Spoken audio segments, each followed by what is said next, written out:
Sveiciens pārgājienu dalībniekiem! Vilciens aizgāja jau 74. Tā jokojot, pamazām sanāk visi, kuriem interesē pirmajiem iziet kādreizējā Kuldīgas bānīša maršrutu.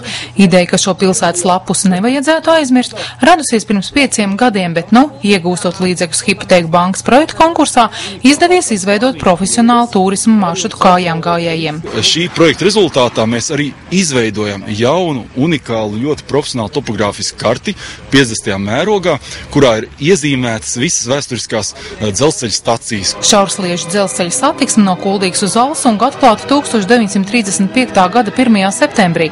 Vilciena maksimālais ātrums bijis līdz 50 km/h. Atklāšanas dienā tās 16 vagoni bijuši ļaužu pārpilni. Vasarās cilvēki galvenokārt braukuši ogot, sēņot vai uz tirgu. Zīmās brauc daudz skolēnu un strādnieku. Pasažieru pārvadājums pārtrauc 1962.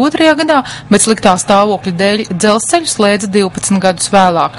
Bijušais bānīšas ceļš ir dažādiem šķēršļiem pārpilns un pieveicams fiziski labi sagatavotiem gājējiem. Man jau daudz aktivitātes īstenībā patīkās, kur var pastaigāt pārgājienu, ja viņš vēl ir interesanti apvienots ar tādā veidā, kad izstāsta, vai, piemēram, tāda interesanta lieta, kā tiešām bijis vecs dzelzceļš, tāpat Kuldīgā, kā kuldīdzniekam jau interesē īstenībā.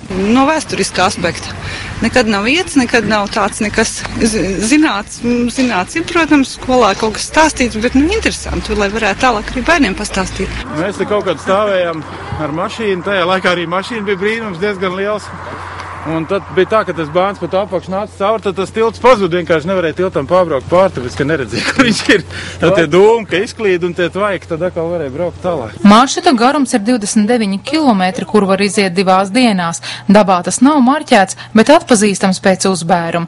Tā ceļā vēl sastopamas bānīša laika liecības. Ieva Penefelda, Lants Perševics, Skrundas televīzija.